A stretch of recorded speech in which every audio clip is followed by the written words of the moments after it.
Okay, so I went with three schools because I'm the worst. First of all, I think I bet you were so much fun in school, huh? When you were like, "Hey, Tio, I need you to do a book report on this," and you're like, "Yeah, you know what? I instead of doing a book report, I solved this math problem." I have a great never, story. A great never. story behind a book report. Go ahead. No, Oh okay. God. All right. So one that I'm really interested in because I think he needs an extra year. And I think if he stays one more year, he'll end up being a lottery pick, is Max Christie at Michigan State. Mhm. This guy needs time. I think he needs to realize he needs time. I realize that he was the number one shooting guard in the country coming out of high school. You could see the tools were there. He's got great length. I think one more year with Izzo, with him getting comfortable, with him putting some weight on his body, I think he could have a terrific sophomore season. I think he's a guy that will get drafted if he stays in because he's got a lot of measurables and he's got a soft touch and the tools are there.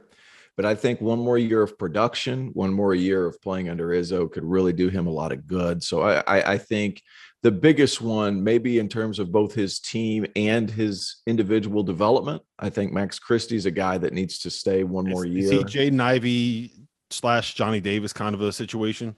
I could, he doesn't have the ball in his hands as much, but I could see him getting anywhere from 14 to 17 and a half a game next year because of his ability to shoot it. Like he would have spurts, guys, of being really good. And then he would have spurts of where he would just disappear from the face of the earth and nobody knew where he went. So like, that's a guy that I really feel moving into next year. If he decided to come back, I still think he's going to be a productive NBA player because a lot of the things that he has, the NBA values. But I also think like if he comes back for one more year, he could have a great season. Yep. I like that one. Fanta, give me one. Jaylin Terry from Arizona, because if he comes back, he can be a first-team All-American caliber player, somebody that you're talking about as one of the best players in the country and somebody that can lead Arizona to a Pac-12 championship and beyond. I think that Terry is a really interesting prospect right now. I think he's a really good player. But I think he stands to benefit by coming back to college, both for his skill set and for the money that he can guarantee himself in the NIL space and the face that he can be in college basketball. I love Terry's game. I really do. And if you look at his numbers and the metrics, if you take a deep dive on his overall game, guys, he has a growing package. I think he's one of the guys that with another year of college experience ends up catapulting himself to even more dollars in the NBA draft. So Jaylin Terry is a name that I'm looking at Arizona that has a big decision, but I think it could be slightly beneficial. I'm thinking like a 65-35 here, where 65 says go back to college. Jaylin Terry, it'd be great to have you back in college basketball. I think you can benefit. I don't think you hurt yourself either way, but I think the rewards could potentially be greater if you give yourself another season of college hoops. That's a decision I'm really looking at, guys, for the landscape of Arizona and the Pac-12. I think it's huge for Arizona if he comes back because if you look at what's kind of on that roster heading into next season, I mean, you basically have a bunch of guys that were freshmen and sophomores last year with the two Bellises, with Omar Ballo, with Kirk Kreese and all those guys. So having someone that can kind of be that calming presence is big. To me, the obvious name here is Drew Timme. Because I think that eventually he probably does end up coming back to school. I don't know. I just don't know if he's an NBA player with kind of the way he's not. No. And if you look at what they have with Gonzaga, with Hunter Salas and Nolan Hickman, if you can combine those two as sophomores with Drew Timme at the 5, all of a sudden you're looking at once again a team that should be top 3 in the country. But that one's too obvious to me. I'm going to go with Marcus Sasser at Houston. Sasser was a guy that his season ended right around the new year, right? Did he break? I think he broke his foot, or was it broke? Yes. He broke something in the lower extremity. It was shortly after that Alabama loss. Yeah, so he broke something in the lower extremity that ended his season way too early. He averaged 17 points, a couple assists, shot 43% from 3. Was kind of an on-ball player. Was exactly what Houston looks for when it comes to that kind of lead guard role. And if he comes back and you get Tron Mark back with the way that Jamal Shed played, and with all of the big guys that like Houston just has an endless supply of 6'8" dudes that are tough as shit and crash the glass. you put Marcus Sasser on that team, I think we're looking at a team that is legitimately like right there as the favorite, the legitimate favorite to win the national title heading into next season. Let me ask you guys a question here for a second. Let's do an exercise, because this is the exercise that people should be doing when they're thinking about this decision. Is Drew Timme an NBA player? No. Okay. Could Drew Timme make 7 figures worth of money by coming back to college? I don't know the situation up there, but I would assume it would be enough to where he probably more than the rookie minimum. How's that? Could Drew Timme make as much money if he does what he plans to do, and if Gonzaga does what they normally do? Could he make those types of dollars that the other top players in college basketball are making this upcoming season? Could Drew Timme make that kind of money? Mm-hmm. Is there any % chance of a guarantee that Drew Timme makes that kind of money by going pro? Yes.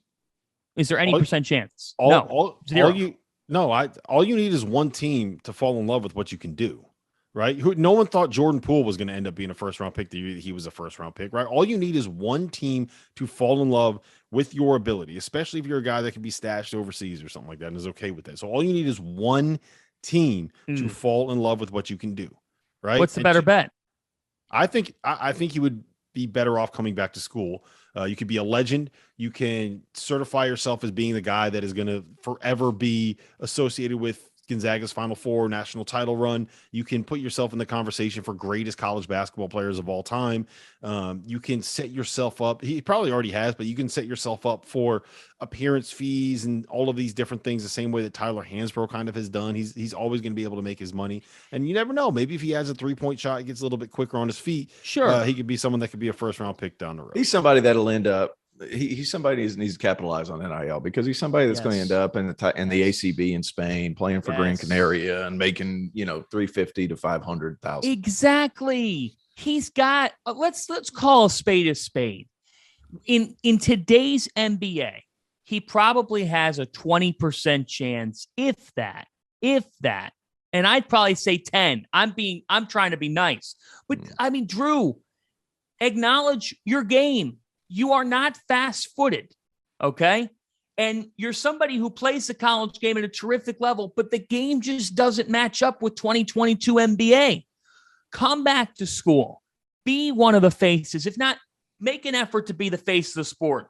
Keep growing that mustache. Just for Men, Old Spice, they will all give you a phone call, buddy. You'll make a ton of money. You'll win a lot of games, and maybe you can be the guy that charges Gonzaga to the mountain that they've never been on. Like, at the end of the day, what's the incentive to play at Gonzaga for a player like Drew Timme?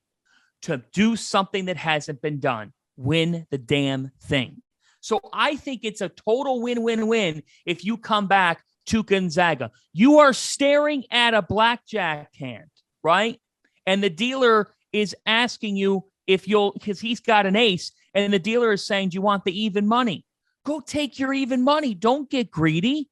Don't get greedy, man. Take the even money. You're going to come out with a large chunk of change. I agree. I also think I think he should absolutely 100% go through the process and get all the information that he can. Go take your workouts, go take visits, everybody should. Yeah, get your interviews with the people in the front offices. Go do everything you can, get all the information you can, meet all the people you can. At the end of the day, the more relationships you have, the more people you know, the more conversations you can have, the more you get in front of these people and showcase who you are as a person, the better off you are. I had one more guy I wanted to listen to, the TO, you can go.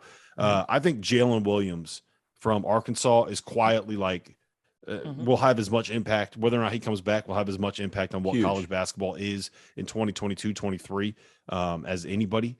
I mean, look, that guy, Frank Martin, when we had him on, he said it best. He's like, that dude's not super athletic. He doesn't really pop off the page, but he is the best defender in the SEC because he is always in the way, right? And I just thought that was such a perfect way to phrase it. How many charges? He took like 60 charges this year. I loved what Musselman said about him. He's like, hey, we love what he does, but just for his longevity, we need him to take less charges. That might be the only player I've ever heard in the history of basketball where the coach was like, hey, dude, take less charges. Yep. That's the guy's unbelievable. Great defender. And they need him because of everything they have coming in. Like that super star-studded freshman class that's coming in. They need that veteran presence, kind of the settle down guy, and he is that. He's not like your traditional rim protector, right? But he is a rim protector because of how many charges that he can take. And when you combine that with all of the length and athleticism that Arkansas is going to have with Nick Smith coming in, Anthony Black coming in, Jordan Walsh coming in. They got the Mitchell twins transferring. They got the kid from Arizona State coming in. I'm forgetting a couple of other freshmen they have. Like there's a lot of length and athleticism on that roster. And when you combine all of that with having a rim protector, that's what made them the best defensive team in the ACC. Right. Well, there's two, like Brad Brownell, who I worked for 2 years, he would always say there's two ways to protect the rim. You can either take charges and be in the right spot, or you can be above the rim. We that Sweet 16 year, we had two guys. One was Eli Thomas, and he was a great shot blocker. And then off the bench, we would bring in a guy named Mark Donnell, who transferred in from Michigan, who was a great charge taker. So you didn't really lose a whole lot of rim protection because Mark would always get over there and take charges. So I think both are equally valuable rather. All right. You guys have anything else written down before we I move got on? two. Yep. Go ahead. Go ahead. Okay. Fanta. So my player is 19 years old. My player averaged over 10 points per game during Big Ten play and shot 39% from beyond the three-point arc. And as a defender, he grew as the season went on. He's 6'9". He fits the bill of a 3-and-D guy in the NBA. He's 19. He's got a decision to make. My player's Caleb Houstan, who heads to the NBA draft combine next week as an interesting name, a trendy name. But if he comes back to Michigan with Hunter Dickinson, sometimes Wolverine fans don't necessarily value the talent that they had on their team. That Michigan team came on. They came on as the season went on. They started to perform like the team that we thought that they could be. If Houstan comes back, guys, and he averaged double figures in conference play as a really good defender, shot the three nearly 40% during league play, I think he could blossom into an all Big Ten first team type of player if things break right for him. And him and Dickinson together, Michigan's backcourt has a level of unknown heading into next year, a big level of unknown. I don't know what to expect from that team in their guard play. But if you've got Houstan and Dickinson, Moussa Diabate's gone. If you've got Houstan and Dickinson, you've got a shot. I'm watching Caleb Houston's name. Yep. All right. I got one. I don't think he's going to come back, but I think because of some of the other losses that his team took, I feel like he could have a much bigger role. Peyton Watson at UCLA. Who's a really talented kid. I don't think he's coming back, but I think he could benefit from being a larger part of their offense there because Juzang's gone. I can't remember what Jaime Hawk is. He's going to stay, right? He's back. Yeah, so he's back. Yeah, but you get a bigger role in the offense. I think he could benefit. And then, guys, this one's in ACC country, and it has a lot to do with both these two players and their current coach. Terquavion Smith and Darian Sebron are both very talented. Terquavion Smith is very skinny. He's 6'4". He's listed at $160. I think he's skinnier than that, but he's a big time scorer. NC State they don't want them back. They need both of those guys back because they lost Manny Bates. They don't have a whole lot. Keats has lost all three assistant coaches this offseason, all three. So he's having a completely new lineup. You don't really know what the Wolfpack have coming back. Both of those guys could benefit. I think Sebron, out of the two, he's really rangy. He can do a lot of different things on the floor. He's a little bit like Dalen Terry at Arizona, kind of the same kind of player that's good with the ball, can do a lot of other things, can score it, sure, but his value comes from doing everything. He's a guy that, to me, screams the NBA if he can shoot it, which we don't know if he really can yet. And then Terquavion Smith, because he can score it, shows some value potential. But both of those guys, I'm really intrigued to see, because if those guys leave, NC State doesn't have a lot. And Keats needs to win this year. Yep. I have two more real quick. One is David Roddy, who I think can be an All-American at Colorado State next season if he decides to come back. I kind of think that he ends up staying in the draft. He strikes me a little bit as someone that will be just like a quintessential role guy at the NBA. Yeah. Just have him out there do a job. He makes some threes. He's switchable defensively. He can do some different things. The other one, Patrick Baldwin, he's declared for the draft. He's also entered the transfer portal. He was a guy that was a top 5 recruit in the country heading into last season, followed his dad to Milwaukee. They were absolutely atrocious. He had a really bad year, but he's 6'9". He can really, really shoot it.